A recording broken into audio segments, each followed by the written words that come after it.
Mental instability runs in the family. I heard Ryan's voice drifting from my daughter's home office. I stood frozen in the hallway, my hand still raised to knock. Through the partially open door, I could see my son-in-law pacing, phone pressed to his ear. Emily doesn't see it, but Margaret's behavior is getting more erratic. The forgetfulness, the paranoia, classic signs of early dementia. We need to document everything for the prenup modification. I'd only stopped by to drop off Emily's birthday gift while she was at work. A surprise visit that now revealed the ugly truth. Ryan continued, unaware of my presence. Once we establish her cognitive decline, we can petition for financial oversight. Emily will inherit everything and will finally have access to the lake house property. The small voice recorder in my purse, a habit I developed after 40 years as a court stenographer, suddenly felt like the most important possession I owned. Before we jump back in, tell us where you're tuning in from, and if this story touches you, make sure you're subscribed, because tomorrow I've saved something extra special for you. The morning had started like any other Tuesday. I'd woken early in my lakeside home, the place I'd shared with my late husband Frank for 35 years before his passing 3 years ago. The sunrise painted Lake Washington in shades of gold and rose, visible through the wall of windows Frank had insisted on when we renovated. "Why live by the water if you can't see it?" he'd always said. At 68, I maintained an active routine: morning yoga, followed by coffee on the deck, then either volunteer work at the Seattle Art Museum or meeting friends for lunch. Today was Emily's birthday, and I'd wrapped her gift, a vintage jade pendant that had belonged to my mother, in silver paper with an emerald ribbon. Emily, my only daughter, had married Ryan Thompson 5 years ago. A rising star at Cascade Financial Advisors, Ryan had swept into Emily's life with confidence and charm, proposing after just 8 months together. Frank had his reservations, but kept them mostly to himself. "As long as she's happy, Maggie," he'd said. When Frank died unexpectedly from a heart attack, Ryan had been supportive, helping with funeral arrangements and financial matters. But something had shifted in recent months. Ryan's calls became more frequent, always with questions about my investments, Frank's life insurance policy, or the lake house property, currently worth well over $2 million in Seattle's booming real estate market. Emily had started making comments about my forgetfulness, though I couldn't recall any significant memory lapses. "Mom, you forgot our dinner plans last week," she'd said recently, though I had no recollection of such plans. "And you keep misplacing things. Dad would want us to make sure you're taken care of." I dismissed these concerns, attributing them to my daughter's natural worry after losing her father. But now, hearing Ryan's words, everything clicked into terrible focus. There were no forgotten dinner plans. There was no encroaching dementia. There was only a calculated plan to declare me unfit and gain control of my assets. The prenup modification he mentioned was particularly disturbing. When Emily and Ryan married, Frank had insisted on a solid prenuptial agreement to protect Emily's eventual inheritance, which included the lake house that had been in our family for generations. A modification would require proof of significantly changed circumstances, like my supposed mental decline. I backed away silently from the door, my heart pounding. In the kitchen, I placed Emily's gift on the counter with a birthday card, then slipped out the front door without announcing my presence. In my car, parked on the tree-lined street of my daughter's Bellevue neighborhood, I finally let the tears come. After a few minutes, I took a deep breath and reached for my phone. If Ryan wanted to play this game, he'd learn quickly that he'd chosen the wrong opponent. I hadn't spent 4 decades recording courtroom proceedings without learning exactly how evidence worked. My first call was to Dr. Laura Chen, my friend of 30 years and a respected neuropsychologist at the University of Washington Medical Center. "Laura, I need to see you officially, as a patient, with full documentation," I said when she answered. "Margaret? What's wrong? Are you feeling unwell?" Her concern was immediate. "I'm perfectly fine. That's exactly what I need documented. I need comprehensive cognitive testing, and I need the results on record. There was a brief pause. This sounds serious. Does this have something to do with Emily and Ryan? Yes, I replied, my voice steadier than I expected. I just overheard Ryan discussing plans to have me declared mentally incompetent to override the prenup and gain control of my assets. Laura's sharp intake of breath was audible. I can see you tomorrow morning at 8. We'll run a full panel of tests. And Margaret, bring that recorder of yours. Document everything from now on. My next call was to my brother Bob in Portland. A retired financial advisor, Bob had never warmed to Ryan, calling him slicker than an oil spill after their first meeting. "Bobby, I need your help," I said when he answered. "What's that snake done now?" he asked without preamble. My brother's intuition about people had always been uncanny. I explained what I'd overheard, my voice breaking only once during the retelling. "I'm driving up tomorrow," he said immediately. "Don't tell Emily or Ryan I'm coming. We need to check. Your accounts, your will, everything. And Maggie?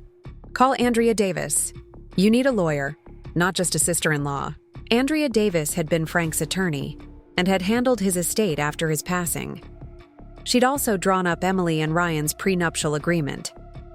If anyone would understand the legal implications of what I was facing, it would be Andrea. Her secretary put me through immediately when I called. "Margaret, what can I do for you?" Andrea's voice was warm but professional. "I need to talk to you about Emily and Ryan's prenup, and about protecting my assets. It seems my son-in-law is building a case to have me declared incompetent." The silence on the other end lasted several seconds. "Come to my office at 4 today. And Margaret, don't discuss this with Emily or Ryan until we've spoken." My final call was to Harold Bennett, my neighbor and a retired Seattle PD detective. Harold had become a good friend after Frank's death, helping with house repairs and occasionally joining me for coffee on the deck. His investigative skills might prove invaluable. "Harold, do you still have contacts at the department?" I asked after explaining the situation. "Several," he confirmed, "and I know a private investigator who specializes in financial cases. Come over for coffee in an hour. We'll make a plan." As I ended the call, a text from Emily appeared on my screen. "Did you stop by? Found your gift? Thank you. It's beautiful. Dinner Sunday to celebrate?" I stared at the message, my heart aching. Was my daughter involved in Ryan's scheme, or was she an unwitting participant? The possibility that Emily was actively working to undermine me was almost too painful to consider. But I couldn't afford to be naive. "Yes, stopped by while you were out. Sunday dinner sounds perfect. Your place or mine?" I typed, my fingers slightly trembling. "Ours. Ryan's making his famous paella. 6 p.m.? She replied almost immediately. "Looking forward to it," I responded, adding a heart emoji to maintain normalcy. I set my phone down and gazed out at Lake Washington, the water now sparkling under the midday sun. The home Frank and I had shared, where we'd raised Emily, where we'd planned to grow old together. Ryan saw it only as a property to acquire. Our life's work and memories reduced to dollar signs. Harold's house sat just down the shore from mine. A similar craftsman style, but with darker wood and more prominent stonework. When I arrived, he had coffee brewing and a notepad ready. "Start from the beginning," he said, setting a steaming mug before me. "What exactly did you hear?" I recounted. Ryan's phone conversation verbatim, my years of court reporting having trained my memory for precise recall. Harold took detailed notes, occasionally asking clarifying questions. "The first thing we need is to establish your mental competency beyond any question," he said when I finished. "Dr. Chen will help with that. Then we need to understand exactly what Ryan's planning." "How do we do that?" I asked. Harold's expression was grim.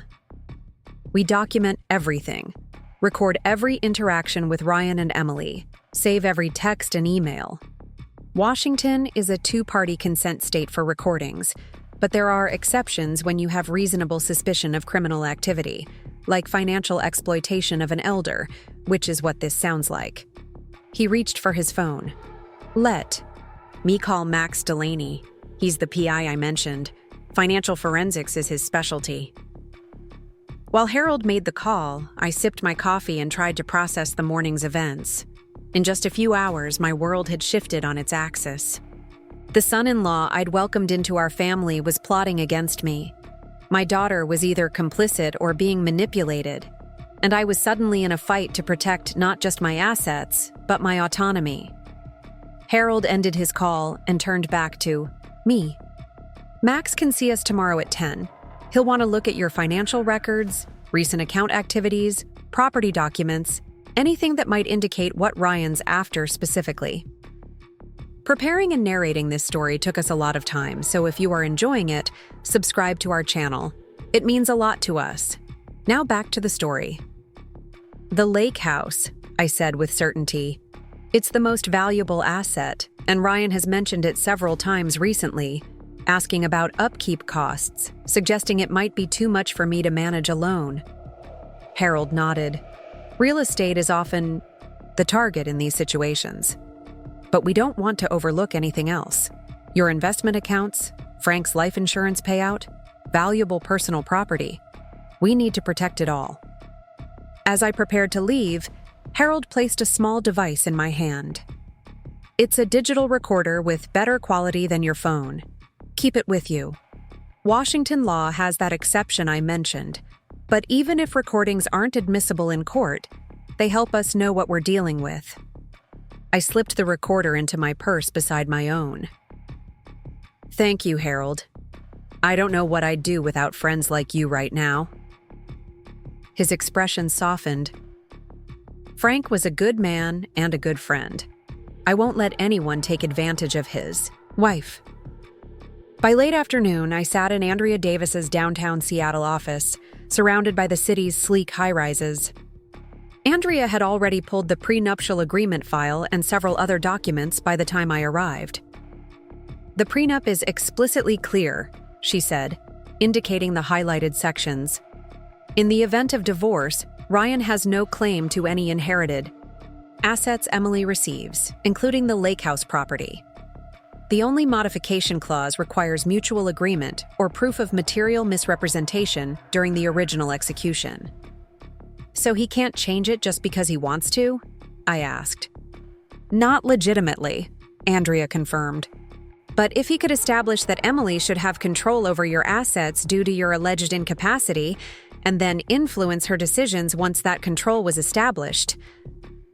She didn't need to finish the thought. What's our next step? I asked. Andrea leaned forward, her expression determined.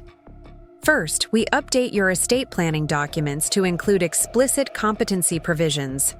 We'll have you evaluated by multiple independent specialists, starting with Dr. Chen, and incorporate their findings. Second, we create a revocable trust with specific conditions for asset distribution and management. Finally, we document every interaction that suggests Ryan's intentions. I nodded, feeling more grounded with each concrete step. Emily's birthday. Dinner is Sunday. Ryan's invited me to their house. Perfect opportunity, Andrea said. Record everything, but be careful. Act normally. We don't want to alert them that you're aware of the plan. As I gathered my purse to leave, Andrea stopped me with a gentle hand on my arm. Margaret, I have to ask, is there any possibility that Emily is not involved in this? That Ryan might be manipulating her as well? The question hit the core of my deepest fear and most desperate hope. I don't know, I admitted. She's been mentioning my supposed forgetfulness, but Emily has always been honest to a fault. It's hard to imagine her deliberately lying about something like this. Andrea nodded thoughtfully. Then we should consider the possibility that Ryan is manipulating both of you. If that's the case, our approach might need to include helping Emily see the truth as well. As I drove home along the shoreline, the setting sun turned Lake Washington into a canvas of amber and gold. The beauty felt like a cruel contrast to the ugliness I'd discovered that morning. The recorder in my purse seemed to carry the weight of my new reality. A mother gathering evidence against her son-in-law, possibly against her own daughter. My phone rang through the car speakers, Emily's name appearing on the dashboard display. I took a deep breath and answered. "Hi, sweetheart. Enjoying your birthday?" "It's been wonderful, Mom. Ryan took me to lunch at Canlis, and we're going to the symphony tonight." Her voice was light, happy. Either my daughter was an exceptional actress, or she truly had no idea what her husband was planning. "That sounds lovely," I said, keeping my own voice carefully normal. "I'm looking forward to Sunday dinner." "Me too. Ryan's already planning the menu." There was a brief pause. "Mom, are you feeling okay? You sound a little tired." The concern in her voice seemed genuine, but now I couldn't help wondering if this was part of building the narrative of my decline. Had Ryan coached her to find signs of fatigue or confusion in every conversation? "Just the usual Tuesday," I replied lightly. "Nothing a good night's sleep won't fix." "Well, make sure you're getting enough rest. Dad always said you pushed yourself too hard." "Your father worried too much," I said, the familiar exchange now carrying new undertones I couldn't ignore. "I'll see you Sunday, sweetheart. Happy birthday." As I ended the call, I realized that this was just the beginning.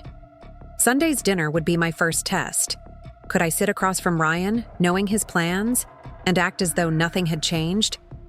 Could I look at my daughter and determine whether she was victim or accomplice?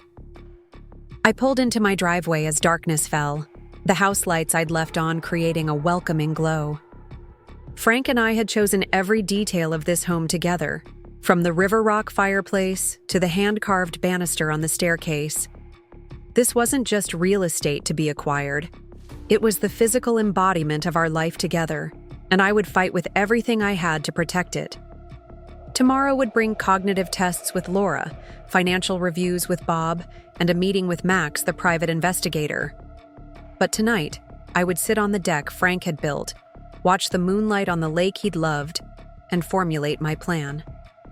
Ryan thought I was an easy target, an aging widow he could paint as mentally unstable. He had no idea who he was dealing with. No idea that his whispered phone conversation had been captured by the very person he sought to undermine. No idea that while he plotted against me, I was already several steps ahead. Sometimes the most dangerous opponent is the one you've underestimated. Ryan was about to learn that lesson the hard way. The next morning dawned with a clarity that matched my newfound purpose. I dressed carefully in a tailored navy pantsuit, the same one I'd worn to Frank's funeral, and drove to the University of Washington Medical Center, where Laura had arranged for a comprehensive neuropsychological evaluation. The testing was exhaustive. For 4 hours, I worked through cognitive assessments, memory tests, problem-solving exercises, and verbal reasoning challenges. Laura had arranged for not just one, but 2 additional specialists to observe and document the results, creating an unimpeachable record of my mental state. "Preliminary results are exactly what we expected," Laura told me afterward, her voice low despite the privacy of her office. "You're scoring above average in nearly every category, particularly in memory and executive function. We'll have the formal report by tomorrow, but there's absolutely no indication of any cognitive impairment whatsoever." "Will it be enough?" I asked. If Ryan has been documenting supposed incidents of forgetfulness or confusion? "Those would be subjective observations," Laura replied firmly. "These are objective, standardized assessments administered by 3 independent specialists. Any claim of cognitive decline would have to contend with this evidence." She handed me a sealed envelope. "This is my preliminary report. I've included my direct contact information for any attorney or court official who needs to verify the findings." I slipped the envelope into my purse next to the recorders. "Thank you, Laura, for everything." Her professional demeanor softened, and she squeezed my hand. "I've known you for 30 years, Margaret. The idea that someone would try to manipulate your daughter into believing you're declining. She shook her head, indignation clear in her expression. Just remember, you're not alone in this. From the medical center, I drove directly to the Bellevue office building where Max Delaney, Harold's private investigator contact, maintained a discreet practice. Harold was already waiting in the lobby when I arrived, his tall frame somehow both relaxed and vigilant, the perpetual detective even in retirement. "Did you bring the financial documents?" he asked after greeting me. I patted my leather portfolio. Bank statements, investment accounts, property deeds, insurance policies, everything Andrea suggested. Max Delaney's office was minimalist and modern. All glass, chrome, and digital displays. The man himself was a contrast to his surroundings. Stocky, middle-aged, with a rumpled quality to his clothing that suggested practicality over appearance. His handshake was firm, his assessment direct. "Harold briefed me," he said, gesturing for us to sit at a round conference table. "We're looking at potential financial exploitation, specifically targeting your lake property and investments. Tell me when you first noticed concerning behavior from your son-in-law." I recounted the gradual shift in Ryan's behavior after Frank's death, the increasing questions about finances, and finally, the damning conversation I'd overheard yesterday. Max took notes on a tablet, occasionally asking clarifying questions. "May I?" he asked, indicating my portfolio of financial documents. For the next hour, Max methodically reviewed every statement, deed, and policy, creating digital copies for his records. His expression revealed little, but his questions became increasingly specific as patterns emerged. "There have been 3 attempts to access your investment account online using an incorrect password," he noted, highlighting a security notification from my financial institution. The attempts came from an IP address associated with Cascade Financial Advisors. "Ryan's workplace," Harold confirmed, exchanging a glance with me. Max nodded. "And there's been unusual activity on your home equity line of credit. Someone inquired about the maximum available credit and current interest rates, but didn't actually withdraw funds." "I haven't touched that account in years," I said. "Not since we renovated the kitchen." "The inquiry was made by phone, using your Social Security number for verification," Max continued, frowning. "The bank's notes indicate a family member calling on your behalf." My stomach tightened at the implications. Ryan was already laying groundwork, testing access points to my finances without actually crossing the line into illegal activity. "What about the lake house property?" Harold asked. Max pulled up the property records. "No changes to the deed, but there was a recent property tax assessment request. Again, not initiated by you." He looked up from his tablet. "Someone's gathering information on the property's current value and tax liability." "Ryan mentioned the property specifically in the conversation I overheard," I said. "He seemed particularly focused on gaining access to it once they established my cognitive decline." Max leaned back, his expression thoughtful. "Here's what I'm seeing. Systematic information gathering without actual asset misappropriation yet. He's preparing, but hasn't acted. That gives us a window of opportunity." "To do what?" I asked. "To secure your assets and gather evidence?" "Of intent," Max replied. "We need to document the pattern while protecting your finances and property." He outlined a comprehensive plan. Enhanced security measures for all financial accounts, credit monitoring, property title locks, and strategic documentation of all interactions with Ryan and Emily. Most importantly, he recommended a digital and physical audit of my home and personal devices. If he's building a case that you're mentally declining, he may have planted evidence, moved items to suggest you've misplaced them, altered calendar entries to create confusion about appointments, even installed spyware on your devices to monitor communications. The thought sent a chill through me. You think he'd go that far? Financial exploitation cases often involve elaborate groundwork, Max confirmed. especially when the target is someone like you, educated, organized, and with no actual cognitive issues to exploit. He needs to create the appearance of problems where none exist. Harold nodded grimly. It's harder to fake mental decline in someone who regularly completed complex court transcripts and managed extensive records. He'd need manufactured evidence. We can sweep your house and devices today, Max suggested. The sooner we understand what we're dealing with, the better. From Max's office, we drove directly to my home, where my brother Bob had already arrived from Portland. His expression was a mixture of concern and barely suppressed anger as he hugged me tightly. That snake, he muttered. I never trusted him, not from day one. I know, Bobby. You tried to warn me. Not your fault, Maggie, he said firmly. Frank saw it too, but we both agreed Emily needed to make her own choices. We just never imagined it would come to this. While Max and an associate began a systematic sweep of the house for surveillance devices or evidence tampering, Bob and I settled at the dining room table with Harold to review my complete financial picture.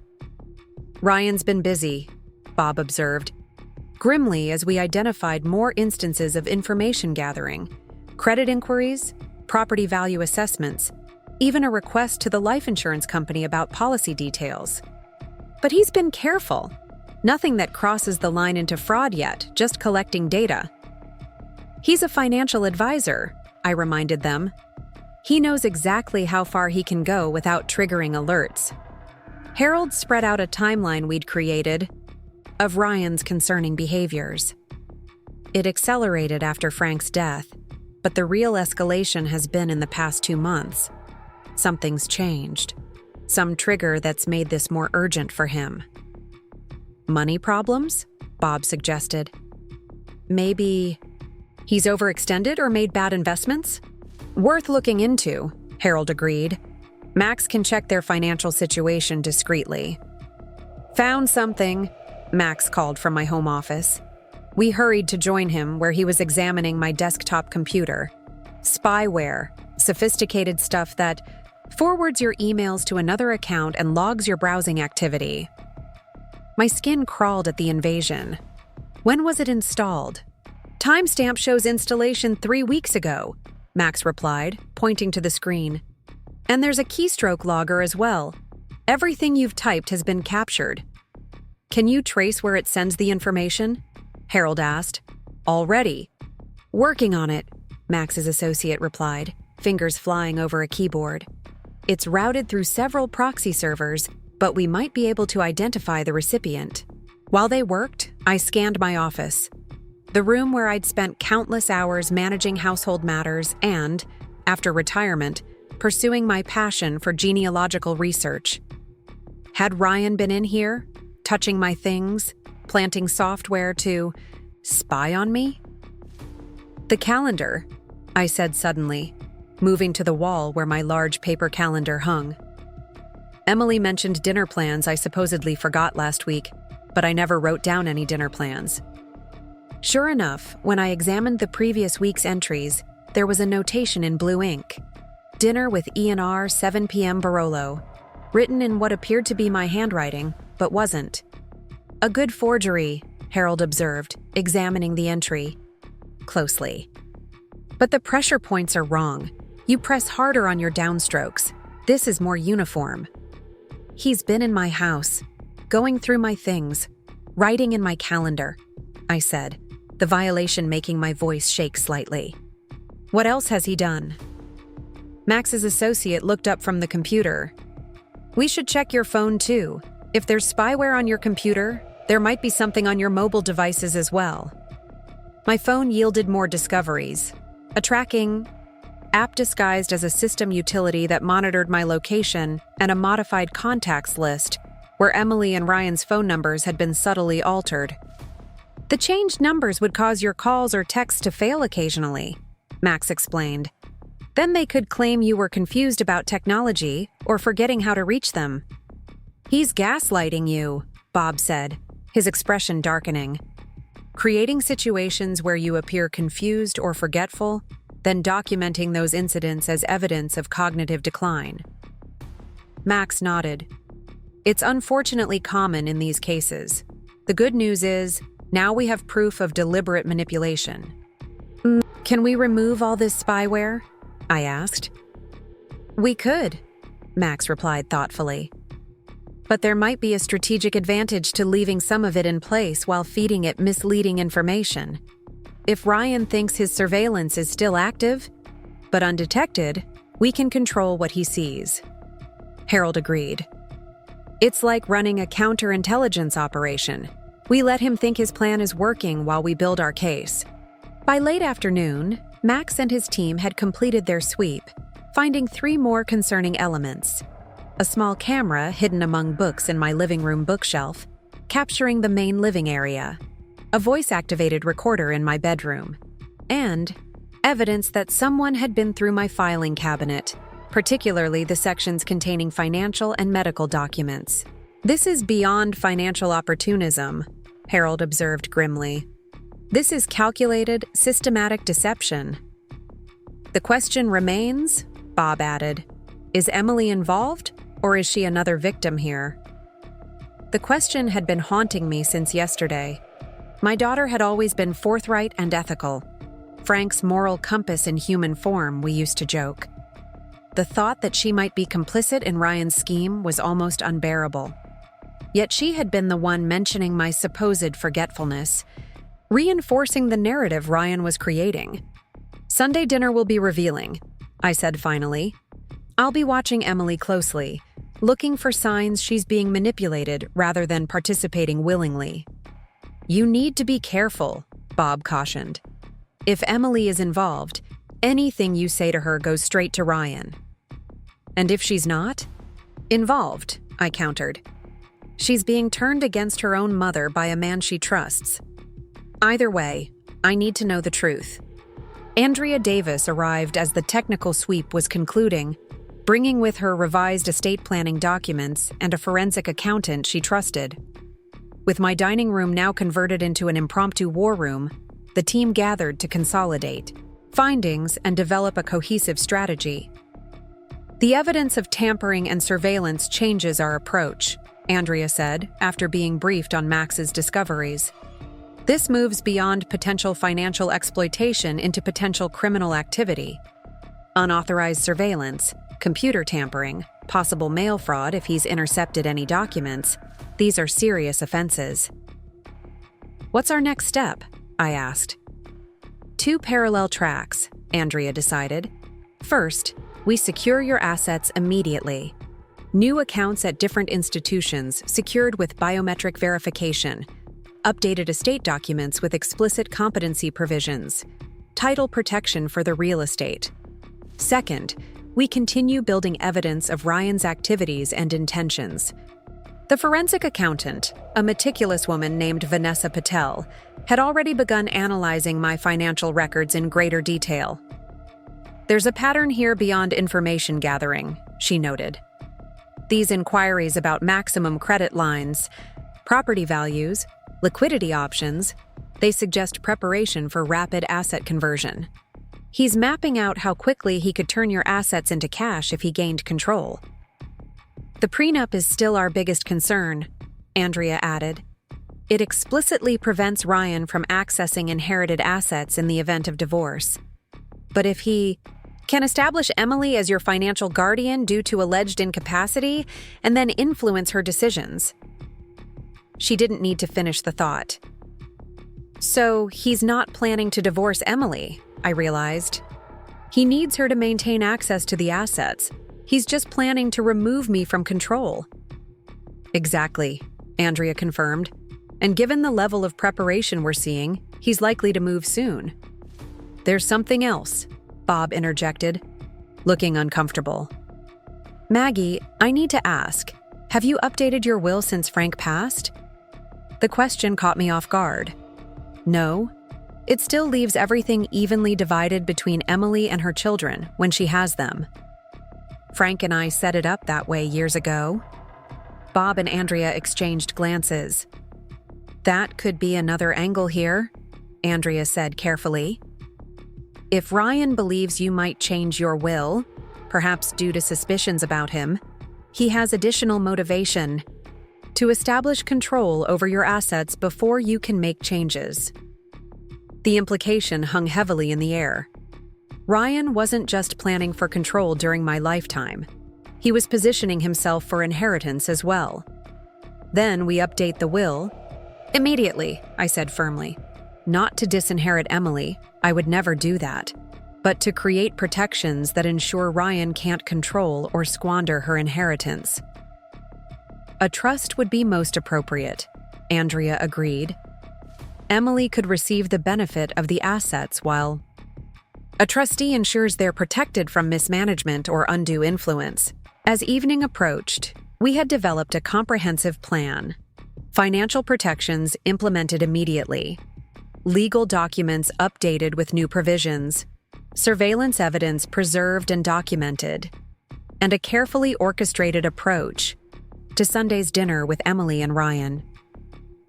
Remember, Harold cautioned as the meeting wound down, act completely normal. Let Ryan believe his plan is proceeding without resistance. The more comfortable he feels, the more likely he is to reveal additional information or take further actions we can document. What about the surveillance devices in the house? I asked. Should we leave them in place? For now, yes, Max advised. But we'll implement countermeasures. White noise generators near the bedroom device to obscure private conversations. Strategic misinformation when you know you're being recorded. And we'll set up our own monitoring to document when the devices are actively transmitting data.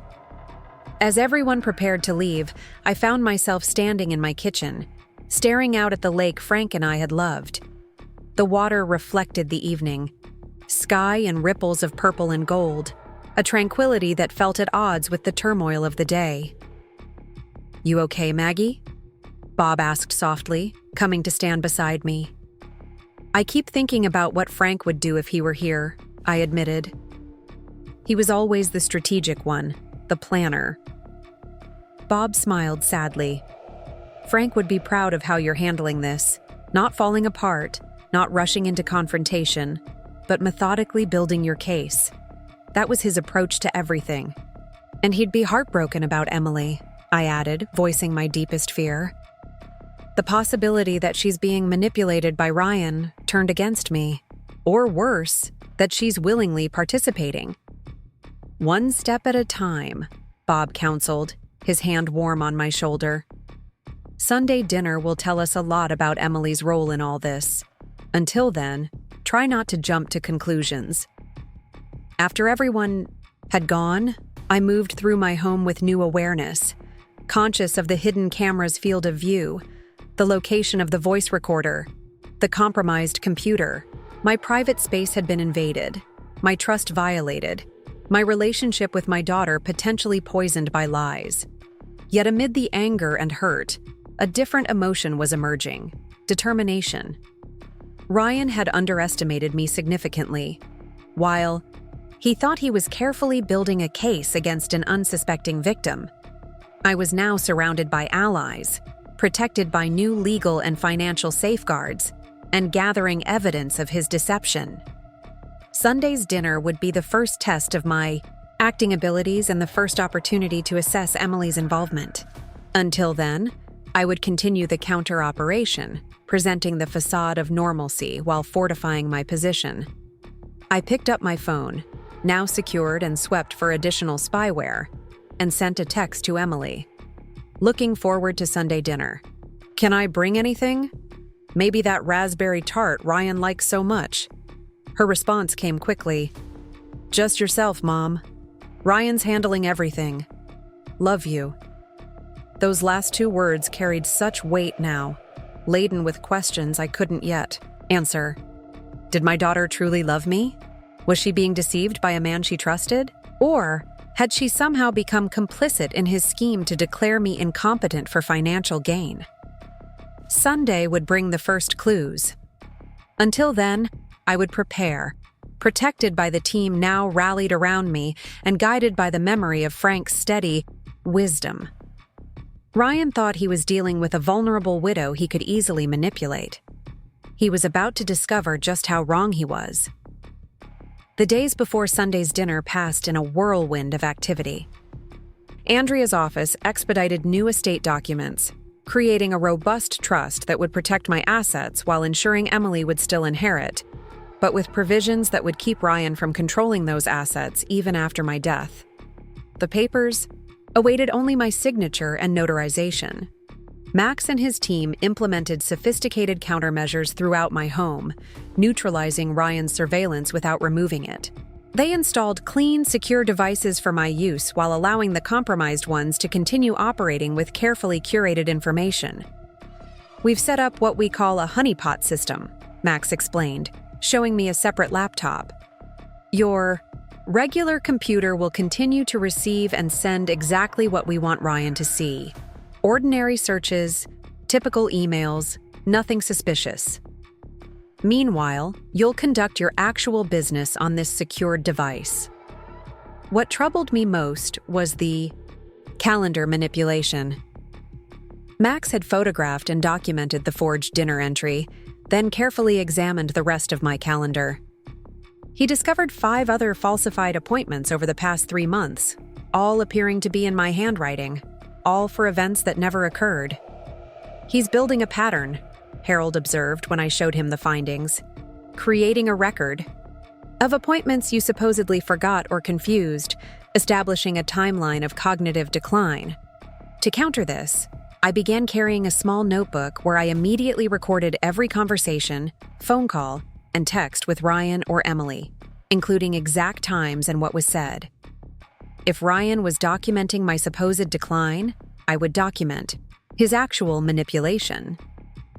Saturday morning, Laura sent over the completed neuropsychological assessment. The results were definitive. I was functioning above average for my age group in all cognitive domains, with particularly strong performance in memory, executive function, and verbal reasoning. 3 specialists had signed off on the evaluation, making it virtually unassailable. "This is excellent," Andrea said when I forwarded her the results. "If Ryan tries to claim cognitive decline, we have comprehensive evidence to the contrary. Make sure to keep this secure, not at home where he might find it or alter it." I locked the report in the safe deposit box I'd opened at a new bank, along with original copies of my financial records, property deeds, and Frank's life insurance documentation. On Saturday afternoon, Emily called. "Mom, are you still good? For tomorrow, 6 o'clock?" "Absolutely," I replied, keeping my tone light and natural. "I've been looking forward to it all week." "Great! Oh, and Ryan thought it might be nice if Uncle Bob joined us, since he's in town. Have you talked to him recently?" The question seemed innocent enough, but alarm bells rang in my mind. How did Ryan know Bob was visiting? Had the surveillance in my home captured that information, or was Emily fishing for details? "What a lovely thought," I said smoothly. "Bob mentioned he might drive up from Portland this weekend. I'll give him a call and see if he's available." "Perfect. Ryan's making plenty, so no worries about an extra person." Her voice was cheerful, giving away nothing about whether she knew Bob was already here or was trying to confirm his presence. After we hung up, I immediately called Bob at his hotel. "Ryan's invited you to dinner tomorrow." "How does he know I'm in town?" Bob asked, his tone instantly suspicious. "Either he heard it through the surveillance equipment, or Emily's fishing for information," I replied. "Either way, it changes our approach. If you come, you'll be under scrutiny too." "Then I should definitely come," Bob decided. "Better to keep an eye on them directly. Just brief me on what normal Bob would know versus what we've discovered." Harold agreed with the strategy when I consulted him. Having Bob there creates another observer and potentially disrupts whatever scenario Ryan has planned. Just make sure Bob understands his role is to appear completely unaware of our investigation. Sunday dawned clear and mild, a perfect Seattle spring day. I spent the morning reviewing our strategy with the team via the secure communication channels Max had established. We decided that I would wear the small, unobtrusive recording device he had provided. legal in Washington, when one party to the conversation consents, which I did. Remember, Andrea advised during our final call, the goal tonight is information gathering, not confrontation. Observe Emily's behavior closely. Is she reinforcing Ryan's narrative about your supposed memory issues? Does she seem to be genuinely concerned or performatively concerned? Look for micro-expressions when she doesn't think you're watching. I dressed carefully in a sage green dress that Frank had always loved, accessorized with the pearl necklace he'd given me for our 30th anniversary. The familiar weight of the pearls against my collarbone felt like armor, a tangible connection to the man who had been my partner for so many years. Bob picked me up at 5:45, his rental car providing another layer of precaution against surveillance. "Ready?" he asked as I settled into the passenger seat. "As I'll ever be," I replied, smoothing my dress. It's strange, preparing to scrutinize every word and gesture from my own daughter. Bob squeezed my hand briefly before starting the car. "Remember, Maggie, no matter what we discover about Emily's involvement, we're going to get through this. The important thing is protecting you and ultimately helping Emily see the truth, whatever that may be." Emily and Ryan's home was a modern craftsman in Bellevue's Somerset neighborhood, a wedding gift from Ryan's parents, who had substantial real estate holdings throughout the Pacific Northwest. As we approached the front door, I took a deep breath, settling into the role I needed to play. An unsuspecting mother, perhaps showing subtle signs of the forgetfulness Ryan was fabricating, but otherwise normal and relaxed. Emily opened the door with a bright smile, pulling me into a warm hug. "Mom, and Uncle Bob, I'm so glad you could join us." Her embrace felt genuine, her eyes clear and loving as she pulled back to look at me.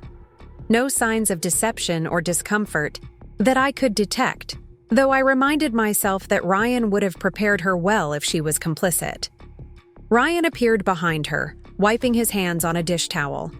"Margaret, Bob, welcome. Just putting the finishing touches on the paella." I allowed him to kiss my cheek, suppressing the revulsion I felt at his touch. His smile was as charming as ever, his manner relaxed and welcoming. Looking at him now, it was difficult to reconcile this affable host with the man who had methodically planted surveillance devices in my home and forged entries in my calendar. "Something smells wonderful," I said, following them into the open-concept living and dining area. "Ryan's been cooking all afternoon," Emily said proudly. "He even made sangria from scratch." "Special occasion deserves special effort," Ryan replied, returning to the kitchen island where an impressive paella pan simmered. "Emily's birthday, family together. What more could we ask for?" Bob accepted a glass of sangria, his manner perfectly casual as he asked Ryan about work and commented on recent renovations to the house. I watched their interaction carefully, noting how Ryan maintained steady eye contact and relaxed body language. The picture of an honest, open son-in-law with nothing to hide. "Mom, how has your week been?" Emily asked, settling beside me on their plush sectional sofa. "Did you get to your book club on Thursday?" A test, whether Emily realized it or not. There had been no book club meeting scheduled this week. Was this another fabricated event Ryan had planted? Or was Emily genuinely confused? "No book club this week," I replied lightly. "We're meeting next Thursday to discuss that historical novel I told you about, the one about the female code breakers during World War II. Emily's brow furrowed slightly. "Oh, I could have sworn you mentioned it was this week. Maybe I got the dates mixed up." From the kitchen, I noticed Ryan glance over, his hands continuing to work on the paella, but his attention clearly on our conversation. Was that satisfaction I glimpsed briefly in his expression? "Easy enough to confuse," I said with a smile. "The meetings are usually the third Thursday, but occasionally they change due to members' schedules. Mom's always been better at keeping track of those details than me," Emily told Bob with a laugh. "I can barely remember my own appointments without my phone calendar reminding me." The dinner itself was a masterpiece of subtle manipulation. Ryan had prepared a spectacular meal, the paella rich with saffron, seafood, and chorizo. The conversation flowed naturally, focused largely on Emily's birthday celebrations, Bob's drive up from Portland, and Ryan's recent success at work. "We just signed Meridian Development as a client," Ryan mentioned as he refilled wine glasses. "Their portfolio is substantial, over $200 million in assets." "Impressive," Bob commented. "You must be handling some significant investment strategies for them." Ryan nodded, his expression modest yet pleased. "It's a big responsibility. They're looking at major property acquisitions in the next quarter, including some waterfront developments." Waterfront. The word hung in the air for a moment. Was he alluding to my lake house property? I caught Bob's eye briefly, knowing he'd noted the same potential connection. "Speaking of property," Ryan continued smoothly, "Margaret, have you thought any more about that maintenance service I suggested for the lake house? With summer coming, it might be good to have regular upkeep scheduled." "I haven't decided yet," I replied. "The current arrangement with Jensen Landscaping seems to be working well enough." "Jensen's rates have increased significantly," Ryan countered, his tone concerned. "I noticed when I was helping you sort through bills last month, a 15% jump since last year." Another fabrication. Ryan had never helped me sort through bills, and Jensen's rates had remained stable for 3 years under a service contract Frank had negotiated before his death. "Did they?" I said, allowing a note of vague confusion to enter my voice. "I don't recall seeing an increase." Ryan and Emily exchanged a quick glance, so brief I might have missed it if I hadn't been watching for exactly such a moment. "Mom, remember I pointed it out when we were going through your monthly expenses?" Emily said gently. "You said you'd call them to discuss it, but maybe you forgot." Now the dynamic was clearer. Ryan created false information, passed it to Emily as fact, and she innocently reinforced his narrative, genuinely believing she was helping her increasingly forgetful mother. The realization brought both relief that Emily wasn't knowingly participating in deception and heartache that she was being so thoroughly manipulated by her husband. "I'll check my records when I get home," I said, maintaining my slightly confused facade.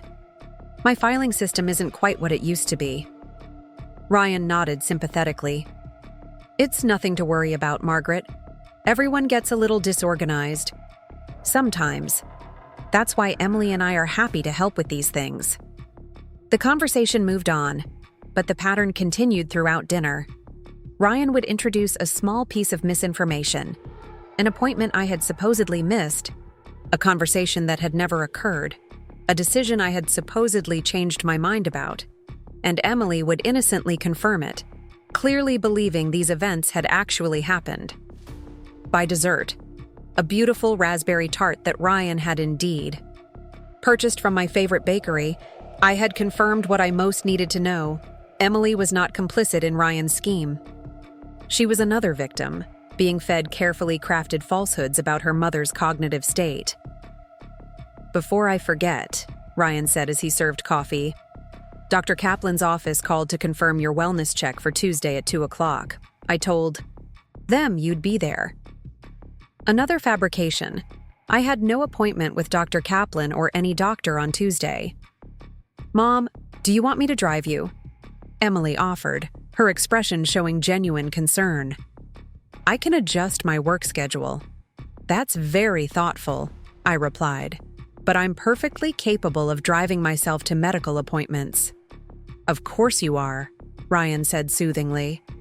"But you mentioned having trouble finding his new office last time, the GPS confusion." I had never been to Dr. Kaplan's new office, nor had I ever mentioned GPS confusion to Ryan. He was creating an elaborate fiction, building a narrative of an elderly mother struggling with technology and directions. "I'll be fine," I said firmly, then deliberately softened my tone to avoid appearing defensive. "But thank you both for your concern." As the evening wound down, I excused myself to use the restroom, taking the opportunity to glance into Emily's home office on my way. The door was partially open, and I could see her desk, where a legal notepad caught my attention. Even from the doorway, I recognized the heading, Mom, concerning incidents. My heart sank. Ryan had Emily documenting my supposed cognitive decline, creating a record they could potentially use in court. I couldn't read the details from where I stood, but the implications were clear. The manipulation was even more comprehensive than we had suspected. When Bob and I finally said our goodbyes, Emily hugged me tightly. Love you, Mom. Call me tomorrow after your garden club meeting. There was no garden club meeting scheduled for Monday, another fictional appointment Ryan had likely planted in Emily's mind. I will, sweetheart, I promised, holding her a moment longer than usual, wishing I could somehow break through the web of lies Ryan had woven around her. Thank you for a lovely evening. In the car, Bob waited until we were several blocks away before speaking. Well, that was educational. Emily has no idea she's being manipulated. The notepad in her office, I said, my voice tight with emotion. She's keeping a record of incidents that never happened. Ryan's created an entirely fictional version of me in her mind. The good news is she's not willingly participating in his scheme, Bob pointed out. She genuinely believes she's helping a mother who's starting to struggle. Which makes this both better and worse, I replied. I'm relieved she's not deliberately working against me, but heartbroken that Ryan has poisoned our relationship. This way. Bob drove in silence for a moment before asking, Did you notice how he mentioned Meridian Development's interest in waterfront properties? Right after talking about your lake house maintenance? I did. He's making connections, perhaps testing whether anyone else is paying attention to his interest in my property. When we arrived at my home, Bob insisted on coming inside to check that nothing had been disturbed during our absence. Max had installed discrete security cameras at key entry points, but Ryan had demonstrated an alarming ability to move through my space undetected before we had implemented these measures. Everything looks secure, Bob confirmed after walking through each room. What's your next step, Maggie? Tomorrow, I meet with Andrea to sign the updated trust documents, I said, settling into an armchair by the fireplace. Then we continue gathering evidence. Ryan mentioned a doctor's appointment that doesn't exist. I need to find out if he's gone so far as to fabricate medical records or influence my actual physicians. And Emily? The question hung heavy in the air. My daughter was being manipulated, turned against me by a man she trusted implicitly. Every forgetful moment Ryan manufactured drove a wedge between us, making her more likely to support his eventual move for guardianship or financial control. I don't know yet, I admitted. Confronting her directly would alert Ryan before we're ready. But allowing this deception to continue... My voice trailed off, the options equally painful. One step at a time, Bob counseled, echoing the advice we'd all been following. Secure your legal and financial position first. Build irrefutable evidence of Ryan's manipulation. Then we can focus on helping Emily see the truth. After Bob left for his hotel, I sat alone in my living room, gazing out at the moonlight reflecting off Lake Washington. The dinner had confirmed our suspicions while revealing new layers of Ryan's deception. He wasn't just building a case for my supposed cognitive decline.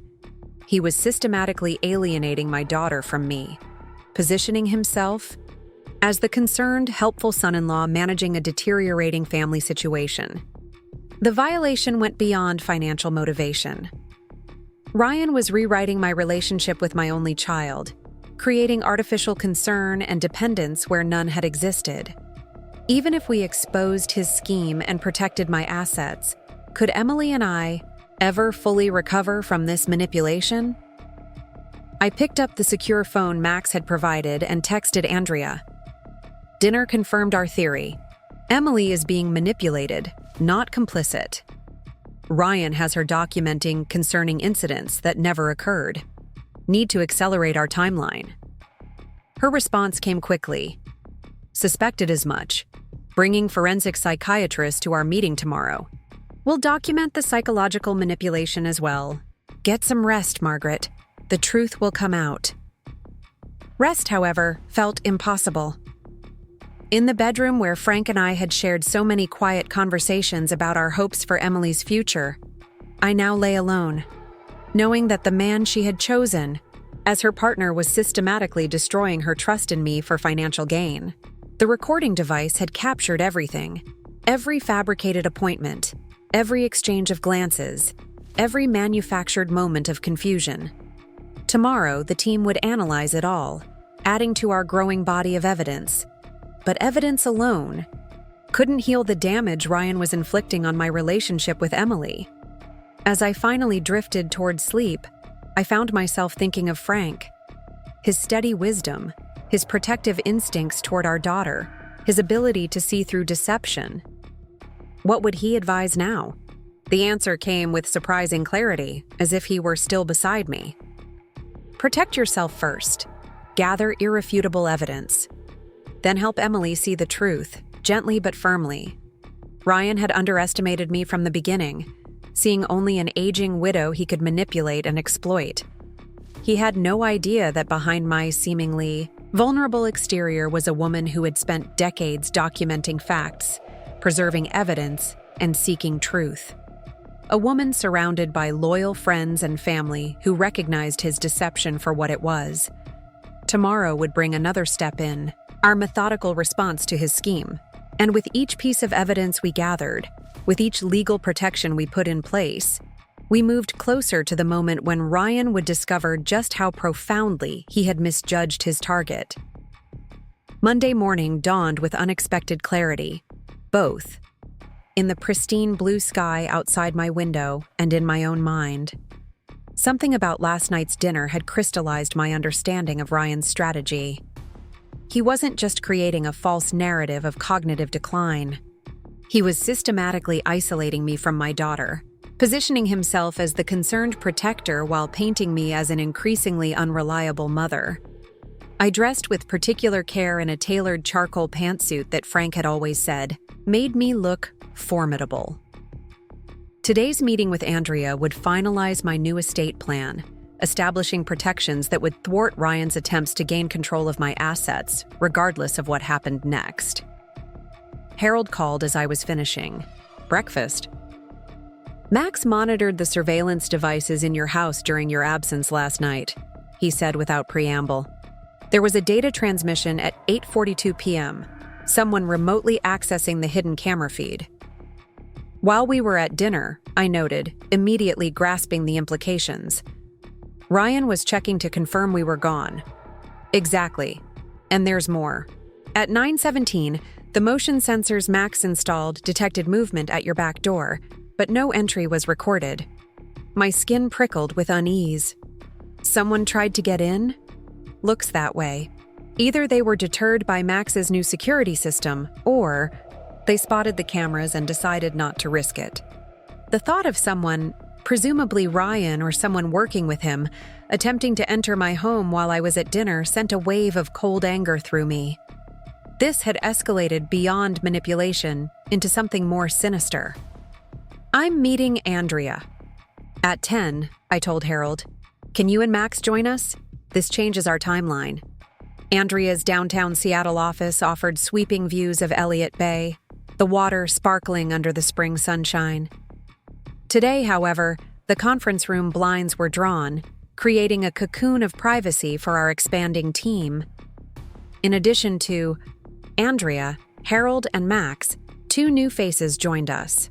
Dr. Sophia Reed, a forensic psychiatrist specializing in elder abuse cases, and Detective James Cortez from Seattle PD's Financial Crimes Unit.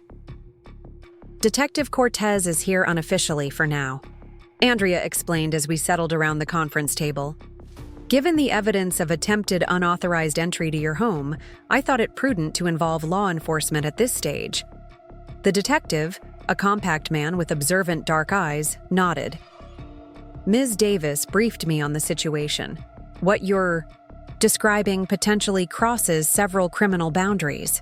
surveillance without consent, fabrication of evidence, attempted breaking and entering, and elder financial exploitation. "I'm not elderly," I said with a touch of indignation. "I'm 68 and fully competent, as Dr. Chen's assessment confirms." Detective Cortez smiled slightly.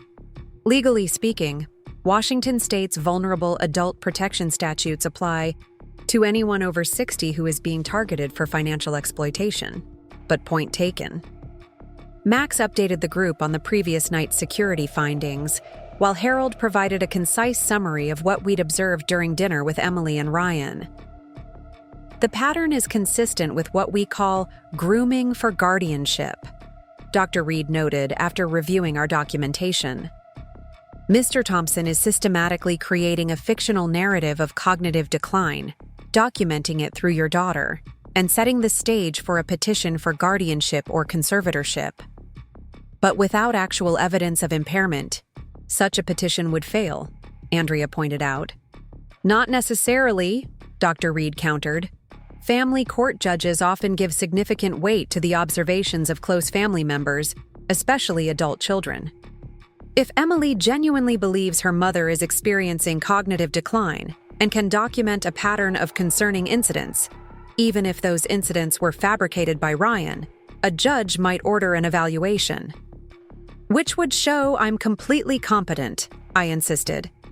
"Yes, but the process itself can be damaging," Dr. Reed explained. "Once a petition is filed, there's often a temporary freeze on financial decisions pending evaluation. During that period, Ryan could potentially create further evidence or even attempt to influence the evaluation process." The implications were disturbing. Even with all our preparations, Ryan could potentially create significant disruption if he moved forward with a guardianship petition based on Emily's unwitting testimony. "So, we need to act preemptively," Andrea concluded. "Complete the new estate plan today, file the appropriate notices with financial institutions, and consider whether to pursue a temporary restraining order based on the surveillance and attempted entry." "What about Emily?" I asked, the question that had been haunting me since dinner. "Every day this continues, Ryan is poisoning my relationship with my daughter." Dr. Reed leaned forward, her expression compassionate but direct. "Mrs. Wilson, revealing the truth to Emily must be handled extremely carefully. She currently believes her husband's narrative about your cognitive state. Challenging that narrative directly, without irrefutable evidence, could backfire dramatically." "She's right," Detective Cortez added. "I've seen cases where the victim attempts to warn family members about exploitation, only to have the perpetrator use that as further evidence of paranoia or confusion. So I'm supposed to just allow this to continue? Let Ryan turn my own daughter against me?" The frustration in my voice was evident. "Not indefinitely," Andrea assured me. "But we need overwhelming evidence before confronting Emily. Evidence so compelling she can't dismiss it as confusion on your part." Over the next 2 hours, I signed the new estate documents, a comprehensive trust that protected my assets while ensuring they would eventually pass to Emily under the management of a professional trustee, immune to Ryan's manipulation. The trust included specific provisions requiring multiple independent evaluations before any determination of incapacity could affect control of the assets. Next came the restraining order decision. After careful consideration, we opted against filing. Immediately, concerned that a legal action would alert Ryan before we had gathered sufficient evidence of his overall scheme. Instead, Detective Cortez suggested, let's document the surveillance and attempted entry as part of building a comprehensive case. Meanwhile, Max's security measures should prevent any successful intrusion. "What about the fictional doctor's appointment Ryan mentioned?" I asked. "He said Dr. Kaplan's office confirmed for Tuesday at 2 o'clock, but I have no such appointment." "Perfect opportunity," Harold said immediately. "If Ryan believes you're going to a non-existent appointment, he might make a move while he thinks, you're gone. Try to access your home again, or take some other action that reveals his intentions." Max nodded in agreement. We could set up a controlled scenario.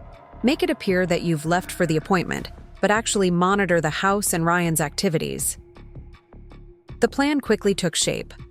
I would leave my home at the appropriate time tomorrow, making it appear I was headed to Dr. Kaplan's office. In reality, I would go to Max's surveillance location nearby, where we could monitor both my home and track Ryan's movements through the GPS tracker Max had discreetly placed on his vehicle during dinner. But we should also check whether Ryan has gone so far as to create fictitious medical records, Andrea cautioned. He mentioned Dr. Kaplan specifically. Do you actually have a Dr. Kaplan as a physician? No, I confirmed. My primary care physician is Dr. Winters, and I see Dr. Chen for annual cognitive wellness checks as part of the retirement program Frank and I enrolled in years ago. We should contact both offices, Andrea suggested. Verify that no unauthorized persons have attempted to access your medical information or schedule appointments. Dr. Reed offered to make these inquiries professionally, as a consulting physician, with legitimate concerns about potential medical record tampering. Healthcare providers are more forthcoming with colleagues about security concerns, she explained. As our meeting concluded, I felt simultaneously more protected and more vulnerable than ever. The legal safeguards were now in place, our evidence was mounting, and law enforcement was informally engaged. Yet Ryan's attempted entry to my home during dinner indicated an escalation that went beyond mere financial opportunism. What exactly do you think he was looking for? I asked Max as we prepared to leave. Most likely, he was planning to plant more evidence of cognitive decline, Max replied. Perhaps move belongings to create confusion, add more fictitious appointments to your calendar, or install additional surveillance. The fact that he was deterred is significant. It may cause him to accelerate his timeline if he feels his window of opportunity closing. Detective Cortez provided me with his direct number before departing. Call immediately if anything concerning occurs. And Mrs. Wilson? Be careful. People who commit these types of deceptions can become unpredictable when they sense their plans are in jeopardy. The warning lingered in my mind as I drove home along the lakefront. Ryan had presented such a perfect facade of the concerned, helpful son-in-law. How quickly would that facade crack if he began to suspect I was onto him? At home, I found a voicemail from Emily. Hi, Mom. Just checking to see if you enjoyed your garden club today. Call me when you get a chance. Love you. The fictitious garden club, another fabricated event Ryan had planted in Emily's mind. I called her back, maintaining the pretense. The garden club was lovely, I said when she answered. We're planning the summer tour schedule. That's great, Mom. Did you have any trouble finding the new meeting location? Ryan mentioned you were a little confused about the address last time. Another fabrication, seamlessly delivered through my trusting daughter. No trouble at all, I replied, keeping my voice light despite the anger bubbling beneath the surface. How was your day, sweetheart? Busy, but good. Oh, Ryan wanted me to remind you about Dr. Kaplan tomorrow at 2. Do you want me to have Ryan pick you up? He has a light afternoon and offered to drive you. Of course he had. If Ryan transported me to this non-existent appointment, he could further control the narrative, perhaps claiming we'd arrived to find I'd confused the dates or location. That's thoughtful, but unnecessary, I replied. I've already arranged transportation.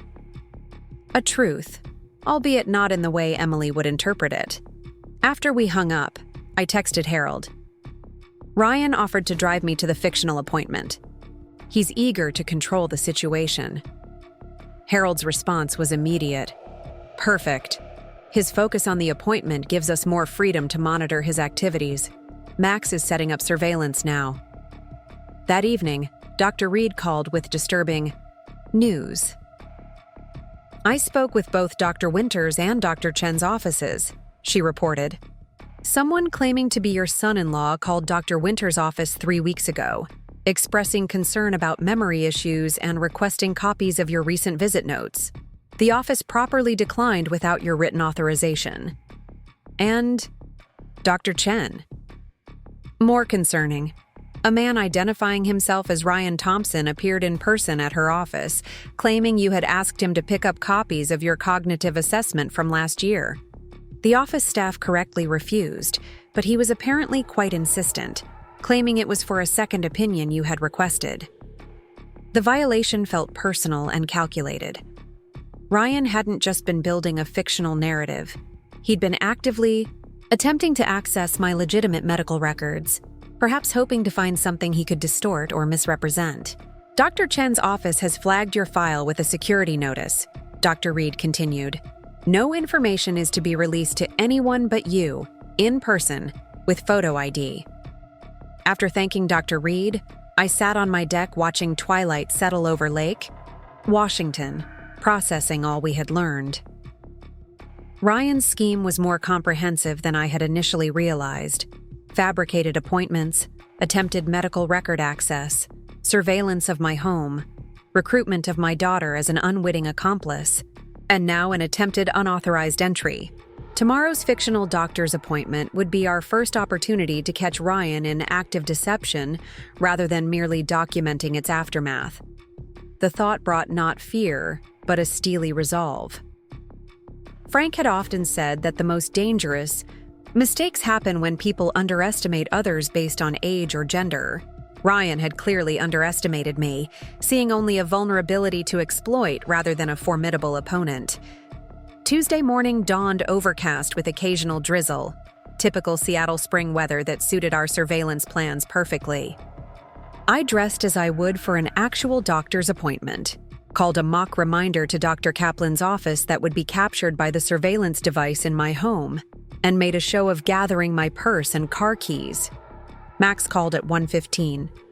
We're in position, 2 surveillance teams, one at your house, one ready to follow Ryan if he moves.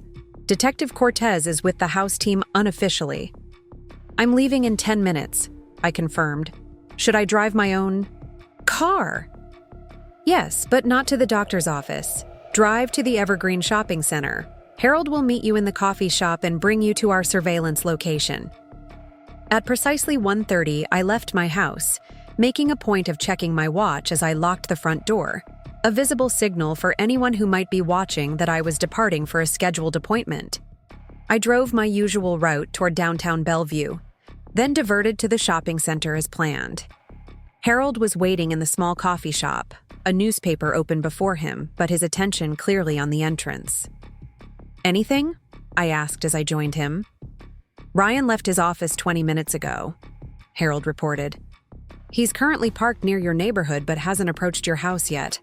Emily is still at her workplace downtown, confirmed by the building's security system that Max accessed.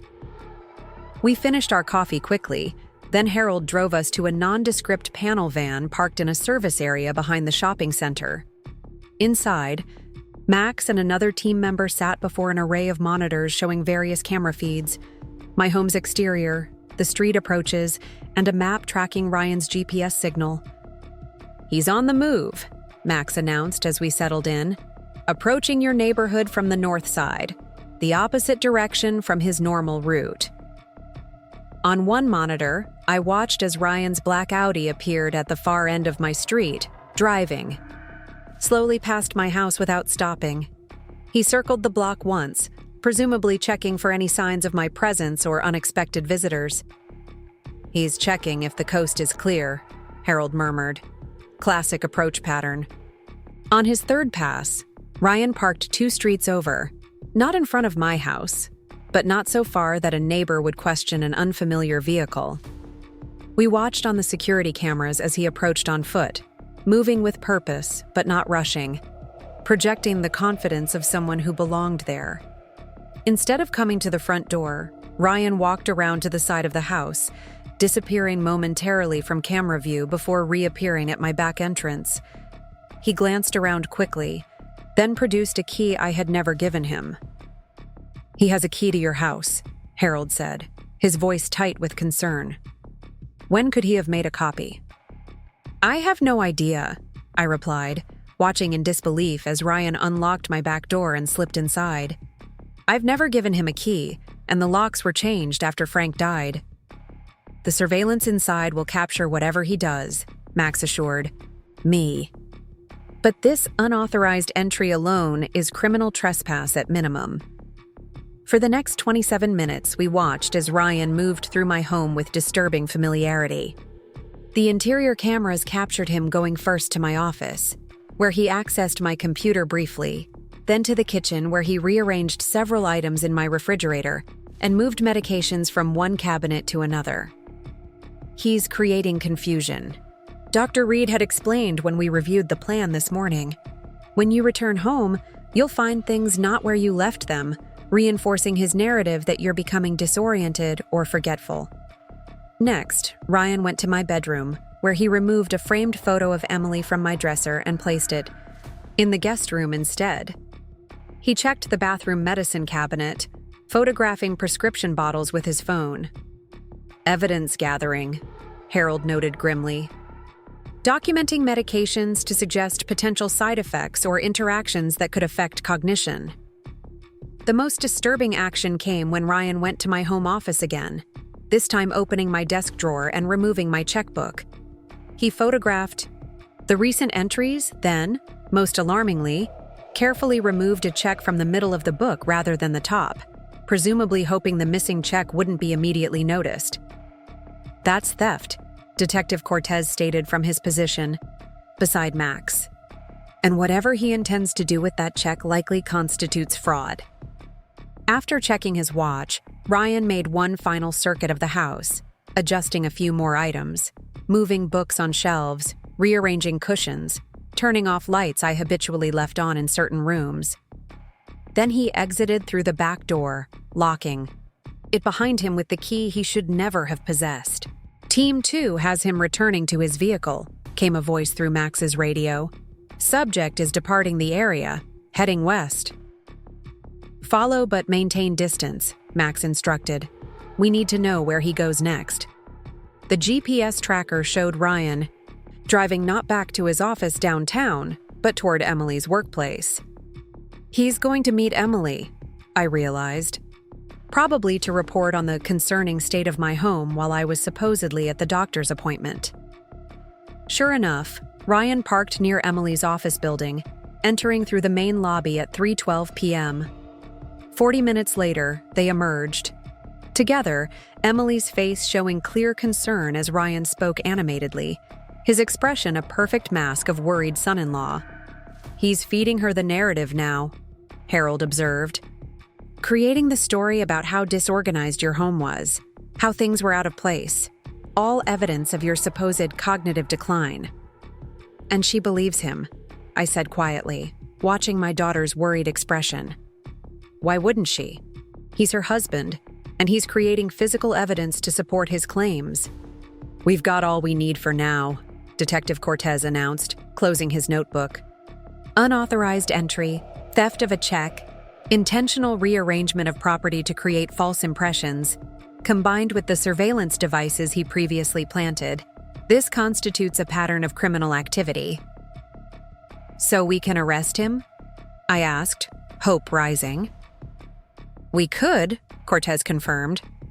But before we do, we need to consider the impact on Emily. If we arrest Ryan without preparing her first, the shock could make her more susceptible to his manipulation, not less. He would position himself as the victim of your paranoia. The reality of this assessment hit home. Even with video evidence of Ryan entering my home without permission and deliberately creating false evidence of my disorganization, Emily might still struggle to accept the truth about the man she loved and trusted. What do you suggest? I asked Detective Cortez. A controlled confrontation, he replied after a moment's consideration. We present the evidence to both Ryan and Emily simultaneously, in a setting where he can't control the narrative. But first we need to know what he does with that check he stole.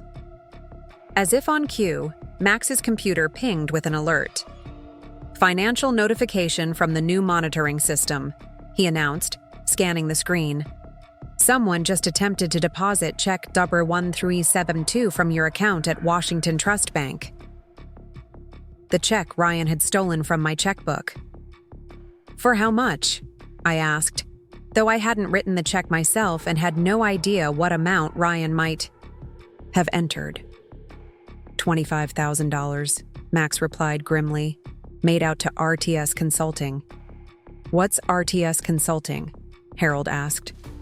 Ryan Thompson Services, most likely, Detective Cortez answered. A shell company he's created to funnel money through. Did the, bank process the deposit? Max shook his head. The new account protections flagged it for verification. The bank is holding the deposit pending your confirmation. Which I certainly won't provide, I said, anger building as the pieces fell into place. Ryan wasn't just documenting fabricated cognitive decline. He was actively stealing from me while setting the stage for taking control of all my assets. This gives us what we need, Detective Cortez said, his tone shifting from observational to decisive. Attempted check fraud combined with unauthorized entry and the surveillance evidence constitutes multiple criminal offenses. We can move forward with formal charges. But Emily, I reminded him. We need to protect Emily from the fallout. Agreed, he said, which is why I suggest we execute this carefully. I'll arrange for a formal interview with both Ryan and Emily, ostensibly to discuss concerns about suspicious activity in your neighborhood, the attempted break-in at your back door that Harold reported last night. A pretext to get them both in an official setting, Harold noted approvingly. Exactly. Once they're there, we reveal the actual evidence progressively. First, the surveillance devices found in your home, then today's unauthorized entry, and finally the fraudulent check. All documented with video evidence Ryan can't deny. Plan made sense, but my heart ached thinking of Emily facing this revelation in a police station. Could we do this differently? I asked. Perhaps at Andrea's office instead? Less traumatic for Emily? Detective Cortez considered this. A neutral location might actually be better psychologically. And if we frame it initially as a family, discussion about your concerns with Detective Bennett present as a family friend. And I happen to have evidence that emerges during the conversation, Harold continued, following the logic. This could work, Max agreed. I can prepare a progression of evidence reveals, starting with less damning elements and building to the irrefutable proof of today's activities. As we finalized the approach, I felt a complex mix of emotions.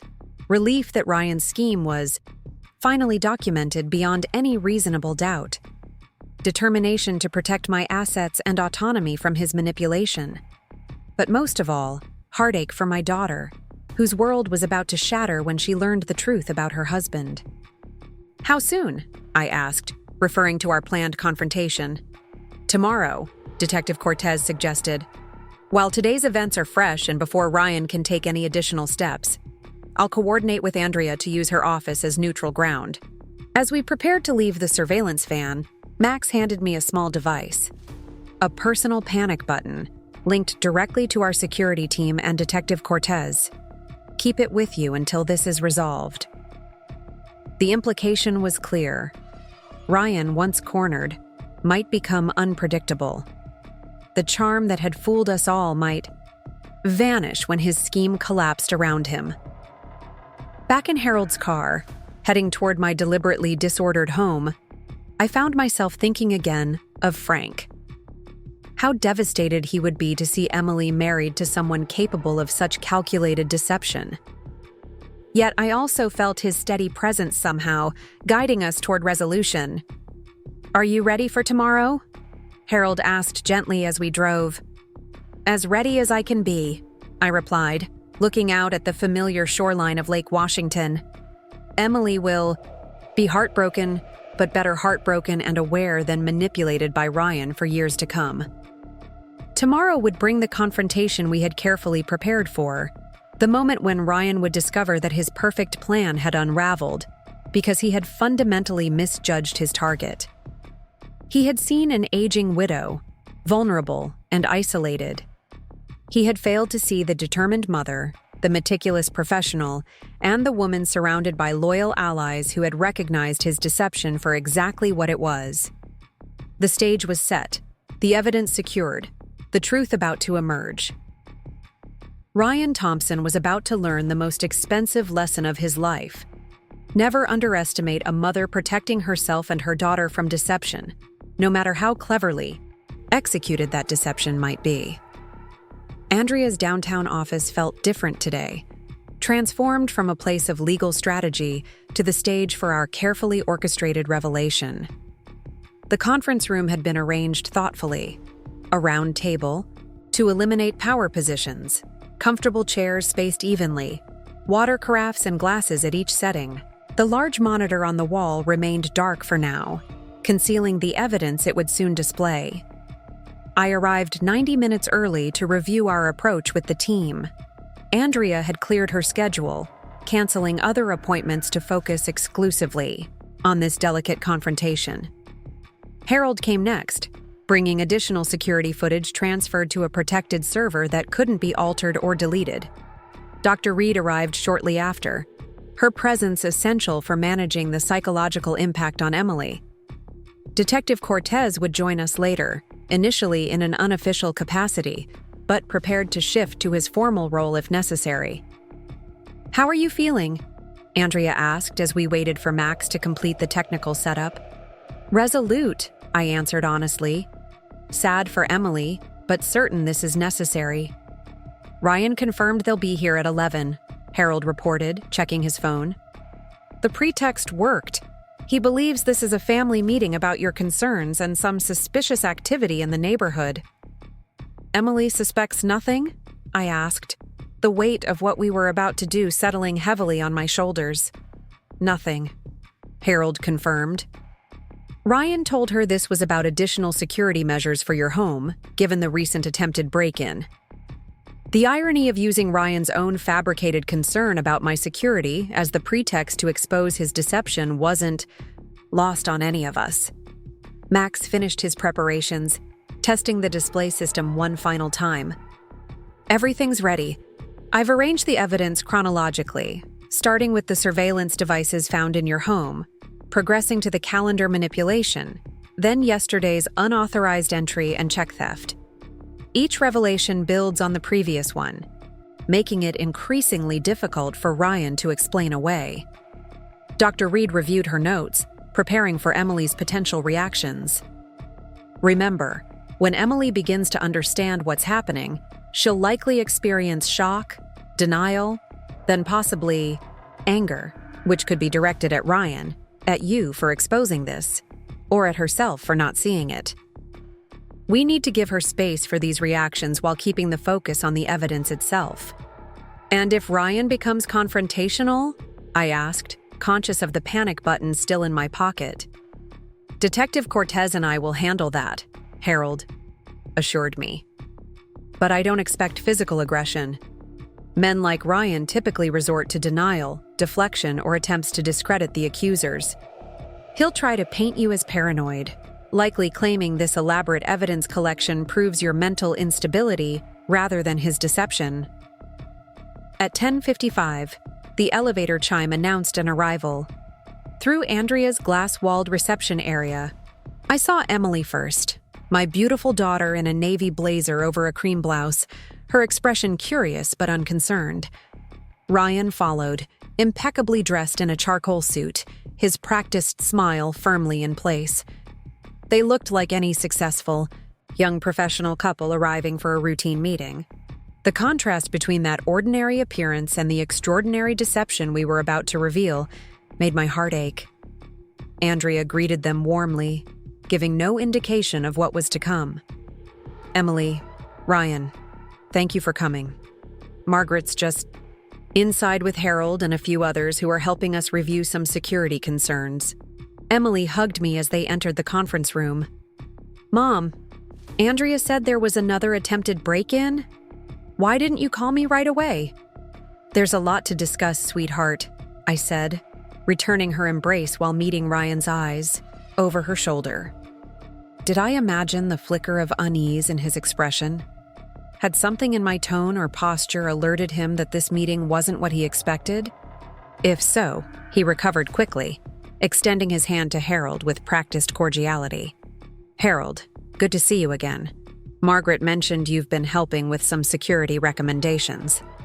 "Among other things," Harold replied neutrally, his handshake firm but brief. As Emily and Ryan took their seats, Detective Cortez entered, dressed not in his usual plainclothes attire, but in full uniform, the Seattle Police Department badge prominently displayed. Ryan's composure faltered visibly. "Detective Cortez will be joining us," Andrea explained smoothly. "Given the nature of the security concerns, we thought having law enforcement perspective would be valuable." "Of course," Ryan agreed, his voice steady, but his posture subtly more rigid. "What exactly happened, Margaret? Emily mentioned something about your back door?" "The perfect opening." I nodded to Max, who activated the first display. "A high-resolution image of the surveillance device found hidden in my bookshelf." "Before we discuss that," I said, my voice calmer than I felt, "I'd like to talk about this device that was found in my living room 3 days ago." Ryan's expression remained carefully neutral, but I noticed his hand tighten slightly on the armrest of his chair. "What is that exactly?" "It's a surveillance camera," Harold explained, his tone matter of fact. "Hidden among books to monitor Margaret's living room. We found similar devices in her bedroom and home office." Emily leaned forward, confusion evident in her furrowed brow. "Wait, someone put cameras in your house?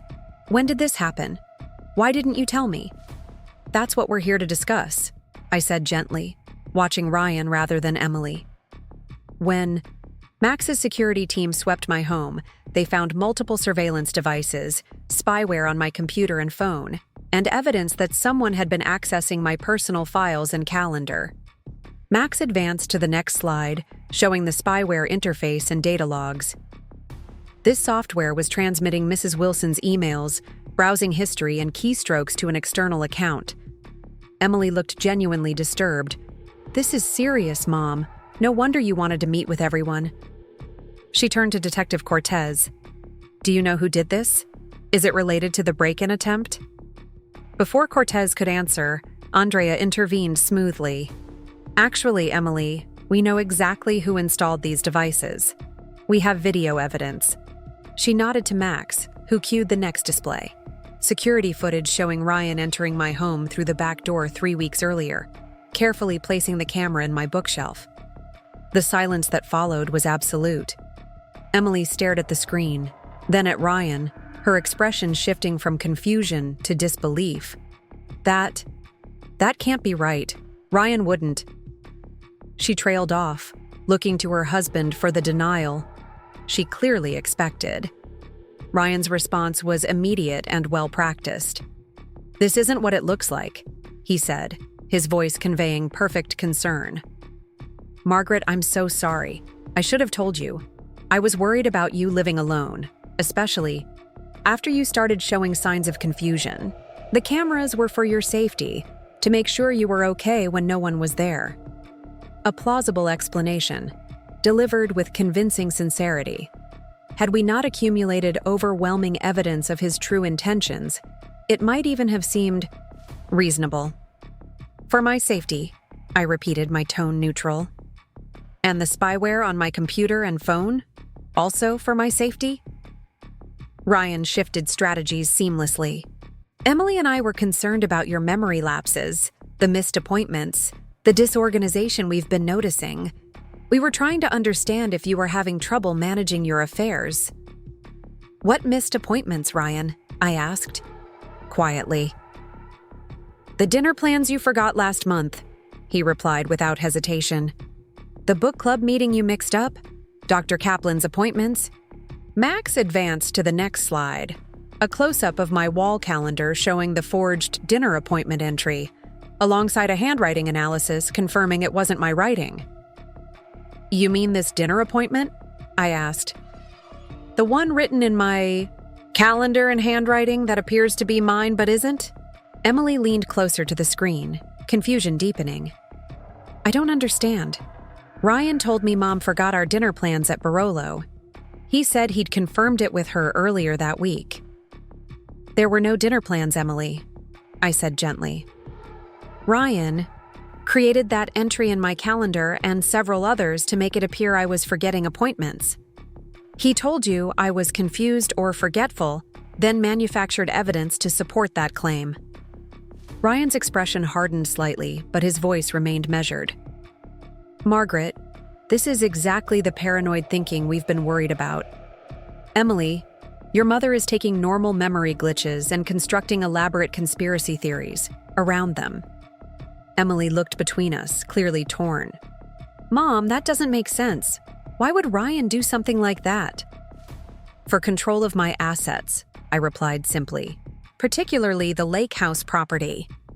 Ryan laughed, a perfect, incredulous laugh that radiated genuine disbelief.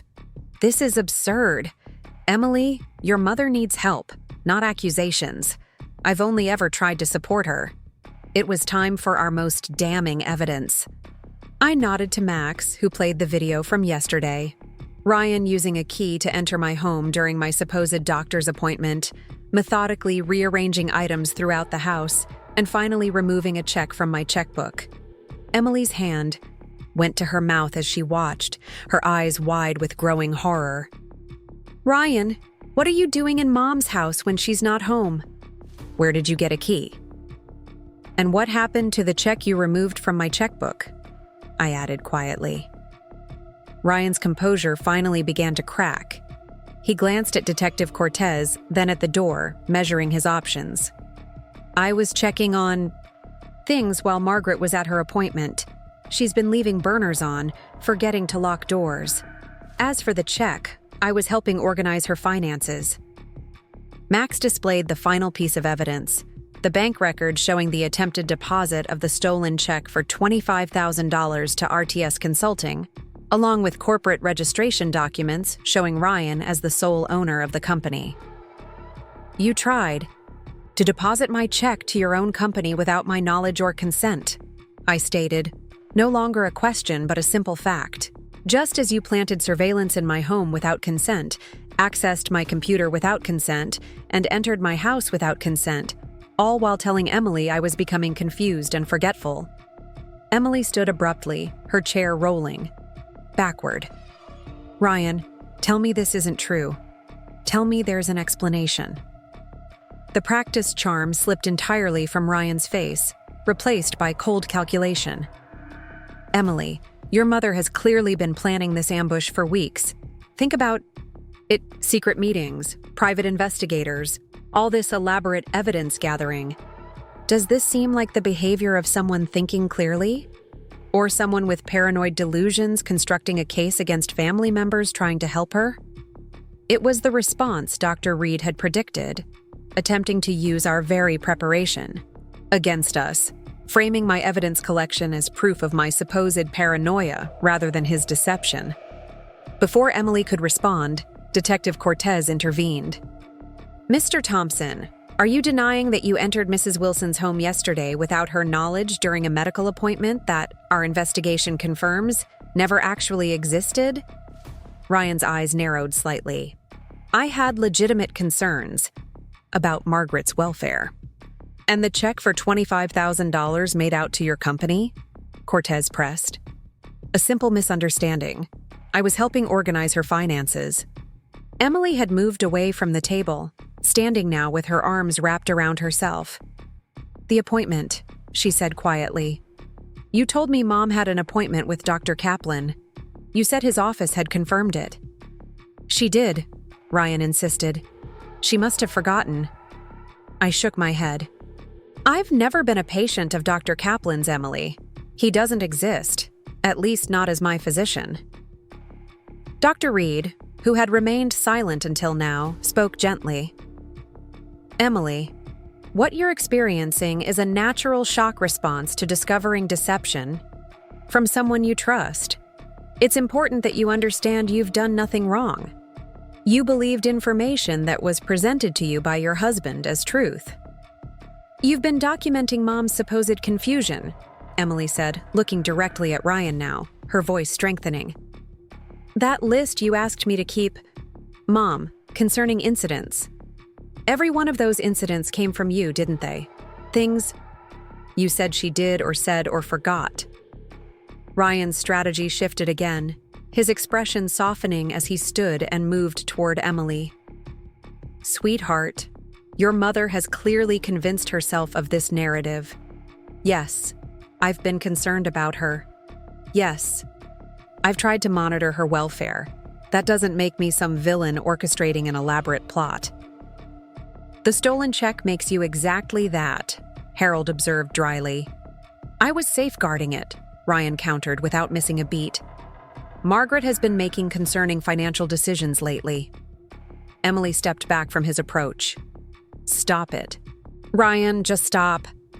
Her voice trembled but held firm. I saw the video. You took that check while Mom wasn't home, using a key she never gave you. How do you explain that? Or this, Andrea added, displaying a new document on the screen, one we hadn't previously reviewed. A draft petition for guardianship dated 3 days ago, found in the recycle bin of your office computer, Ryan. It cites Margaret's progressive cognitive decline and requests that Emily be named guardian with you as co-guardian with financial authority. Emily's face paled. You were planning to have my mother declared incompetent? Behind my back? Not behind your back, Ryan protested, his practiced sincerity returning. I was researching options to protect her, to protect both of you. Emily, think about all the times your mother has seemed confused lately, all the appointments she's missed, the disorganization in her home. All manufactured by you, I interjected quietly. The missed appointments never existed. The disorganization was created when you moved items in my home. The confusion was your fiction, not my reality. Emily looked at me, then back at the evidence still displayed on the screen. The surveillance devices, the forged calendar entries, the footage of Ryan in my home, the stolen check, the guardianship petition. Her expression shifted from shock to a dawning anger. I trusted you, she said to Ryan, her voice low but intense. I believed everything you told me about Mom needing help, about her memory problems. I worried about her constantly because of what you told me. Emily, Ryan began, reaching for her hand. She pulled away sharply. Don't. Just don't. Turning to Detective Cortez, she asked, Is what he did illegal? The cameras, entering her house, taking the check? Yes, Cortez confirmed. At minimum, we're looking at unauthorized surveillance, trespassing, theft, attempted check fraud, and potentially elder exploitation under Washington state law. Elder exploitation, I repeated with a touch of indignation. I'm still not comfortable with that terminology. Despite the tension, Emily's mouth quirked slightly, a ghost of a smile that told me our connection remained intact even through this ordeal. Then her expression hardened as she turned back to Ryan. How long? She demanded. How long have you been planning this? Was any of it real? Ryan must have realized his position was untenable. His demeanor changed, calculation replacing the practiced concern. Emily, we need to discuss this privately. Your mother has obviously convinced you of this narrative, but there's more to the situation than you're hearing. Answer my question, Emily insisted. How long have you been planning to take control of my mother's assets? The direct confrontation seemed to release something in Ryan, a cold pragmatism that had perhaps been there all along, concealed beneath the charm. Your mother is sitting on millions in assets while living alone in that house. Assets that will eventually be yours, our future, our security. I was accelerating the inevitable. The brutal honesty of this statement seemed to shock even Ryan himself. He glanced at Detective Cortez, then Andrea, clearly reassessing his position.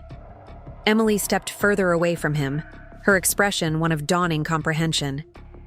The prenup, she said softly. This was about the prenup all along, wasn't it? You couldn't access my inheritance directly because of the prenup, so you needed to gain control of Mom's assets before she died." Ryan's silence was confirmation enough. Andrea nodded. "The prenuptial agreement specifically protects Emily's inherited assets in case of divorce. But if Margaret were declared incompetent and Emily became guardian with Ryan as co-guardian with financial authority, he would effectively control everything," Emily finished. The full picture finally clear to her. She turned to me, tears welling in her eyes. "Mom, I'm so sorry. I had no idea. All those times I questioned you about appointments or mentioned your forgetfulness. I thought I was helping. I thought I was looking out for you." I crossed to her, taking her hands in mine. "You have nothing to apologize for, sweetheart. You believed your husband as any wife would. The deception was his, not yours." Detective Cortez cleared his throat. "Mr. Thompson, given the evidence presented, I need to advise you that you're facing potential criminal charges. I suggest you contact an attorney immediately." Ryan's expression hardened into something unrecognizable. The charming son-in-law completely vanished. "This isn't over," he said, addressing me directly for the first time. "Emily, we should leave. Now. We need to discuss this privately." "I'm not going anywhere with you," Emily replied, her voice steadier than I would have expected. "I'm staying with my mother."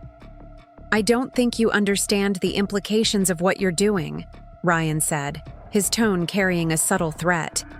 "Actually," Andrea interjected, "I've taken the liberty of drafting separation papers given the circumstances. Emily is welcome to review them when she's ready." She handed Emily a business card. "I can recommend several excellent divorce attorneys when you're prepared to take that step." Ryan looked from Andrea to Detective Cortez, then to Harold, clearly recognizing that his position was completely compromised. "I want my attorney present before any further discussion," he announced, attempting to regain some control of the situation. "A wise decision," Detective Cortez agreed. "In fact, I need to officially inform you that you're under investigation for multiple offenses, including unlawful surveillance, trespassing, theft, and attempted fraud. You're not under arrest at this time, but I strongly advise you to retain counsel immediately." As Ryan departed, the tension in the room shifted from confrontation to aftermath. Emily sank into a chair, the emotional weight of what she'd discovered finally overwhelming her composure. "I didn't see it," she whispered. "How could I not have seen what he was doing?" Dr. Reed moved to sit beside her. "Because he deliberately cultivated your trust while systematically feeding you false information. This isn't a failure on your part, Emily." Professional con artists, which in essence is what Ryan is, succeed precisely because they're skilled at exploiting trust and manipulating perception. I joined them, taking Emily's hand. "When your father and I first met Ryan, we had concerns," I admitted gently, "but we wanted to trust your judgment. Frank always said you had the best instincts of anyone he knew." Emily looked up, tears streaming now. "Dad would be so disappointed in me." "No," I said firmly. "He would be proud of you for facing the truth, no matter how painful. Frank valued honesty above all else. He would admire your courage today." Over the next hour, Andrea explained the legal ramifications of what we'd discovered, while Detective Cortez outlined the criminal investigation that would follow. My evidence, meticulously gathered and preserved, would form the foundation of both cases: Emily's divorce proceedings and the criminal charges against Ryan. "The prenuptial agreement is solid," Andrea confirmed. "Given the circumstances and the evidence of Ryan's intentions, any attempt he might make to challenge it would likely fail spectacularly." "And my mother's assets are protected?" Emily asked, her focus now on ensuring my security rather than her own situation. "Completely," Andrea assured her. "The new trust we established provides multiple layers of protection. Even if Ryan had succeeded in having your mother declared incompetent, which medical evidence shows would have been fraudulent, the trust provisions would have prevented him from gaining control. As the meeting concluded, practical matters needed addressing. Emily couldn't return to the home she shared with Ryan, at least not immediately.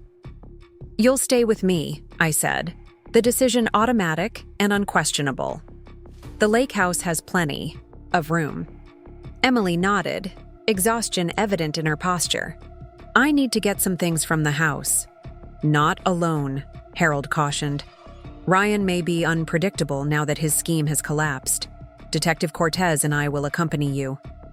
As they prepared to leave, Emily paused, turning back to me, with a question that clearly had been troubling her. "Mom, when did you first suspect? When did you know what Ryan was doing?" The moment of discovery felt simultaneously recent and distant. That frozen instant in their hallway, hearing Ryan's voice discussing my supposed mental instability, the prenup, the plans for my lake house. "I overheard him on the phone," I explained. "He didn't realize I was dropping off your birthday gift while you were at work. He was discussing plans to document my cognitive decline to modify the prenup." Emily's expression reflected fresh pain at this revelation. "My birthday," she whispered. "He was plotting against you on my birthday." "The timing doesn't matter," I assured her, though we both knew it did. "What matters is that the truth came to light before he could succeed." "Because you were smarter than he expected," Emily said, a flash of pride breaking through her distress. "He thought you were an easy target, didn't he? Just an older woman living alone." "He underestimated me," I agreed. "And he underestimated the people who care about me. Harold, Andrea, Dr. Chen, all the friends and professionals who recognized his manipulation for what it was." Emily embraced me tightly before departing with Harold and Detective Cortez to collect her belongings. Left alone with Andrea and Dr. Reed, I finally allowed myself to acknowledge the emotional toll of the confrontation. "You handled that beautifully, Dr. A," Reed observed. "Many people in your position might have responded with anger or recrimination toward Emily for believing Ryan's deception." "She's as much a victim as I am," I replied. "More so in some ways. I've lost some privacy and peace of mind. She's lost her marriage and her trust in her own judgment." "She'll recover," Andrea assured me. "With your support and professional help, Emily will process this trauma and emerge stronger. The fact that she immediately accepted the evidence rather than denying it shows remarkable resilience." I gazed out Andrea's office window at the Seattle skyline, thinking of the lake house that had become the focal point of Ryan's scheme. The home Frank and I had loved, where Emily had grown up, where we'd created decades of family memories. Ryan had seen it only as property to acquire, an asset to control. "What happens now?" I asked Andrea, though the question was perhaps more philosophical than practical. "Legally, the criminal investigation proceeds," she replied. "I expect charges will be filed within days. The divorce will take longer, but given the evidence, it should be straightforward despite Ryan's likely attempts to complicate it." "And personally," Dr. Reed added gently, "you and Emily begin healing together. The trust between you might actually strengthen through this shared experience of betrayal and recovery." That evening, Emily and I sat on the deck of the lake house, watching twilight settle over the water. She had been mostly silent since returning from collecting essential belongings from the home she'd shared with Ryan.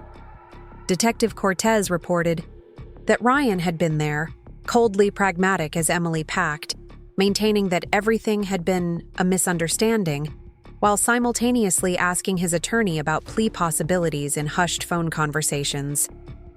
"I keep replaying conversations in my mind," Emily said finally, cradling a mug of tea between her palms.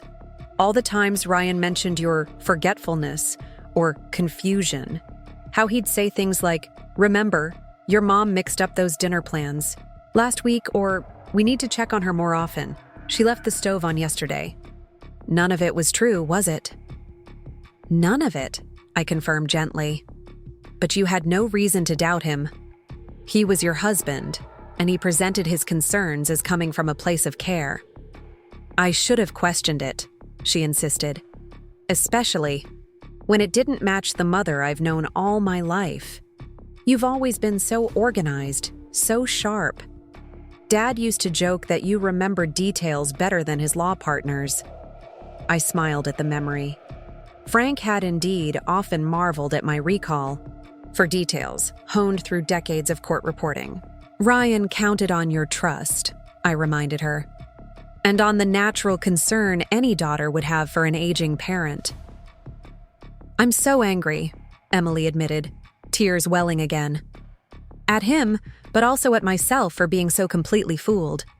The anger is natural, I said, but don't direct it at yourself. Ryan is a practiced manipulator. He fooled many people, not just you.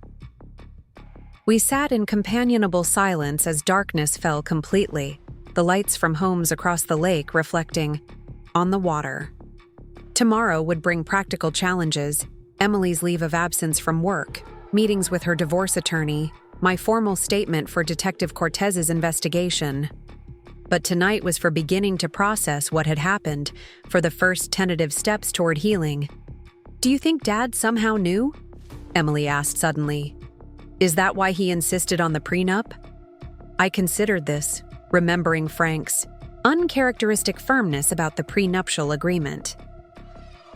Your father was an excellent judge of character, I said carefully. He may have sensed something in Ryan that concerned him, even if he couldn't articulate exactly what it was. The prenup was his way of protecting you, just in case. He was right, Emily whispered, as usual. He would be proud of how you handled today, I told her. Facing painful truth takes exceptional courage. I learned that from both of you, she replied, reaching for my hand. Especially you, Mom. Ryan thought he chose an easy target. A widow living alone, emotionally vulnerable after losing Dad. Instead, he got you. Probably the worst person he could have tried to manipulate. Despite everything, I found myself laughing softly. Not what he expected, certainly.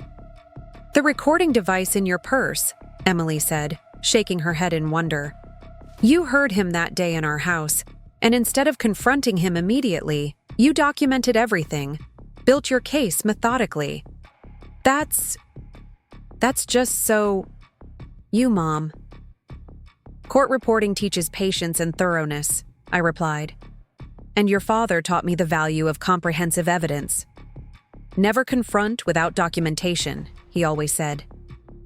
We fell silent again, each lost in our own thoughts. The lake house that Ryan had coveted now served as our sanctuary, a place to recover from his betrayal and begin rebuilding our lives without his deception hanging over us.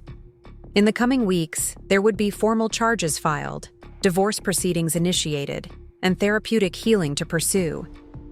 Ryan would likely face both criminal penalties and professional consequences, his career as a financial advisor effectively over once his clients learned of his attempted exploitation.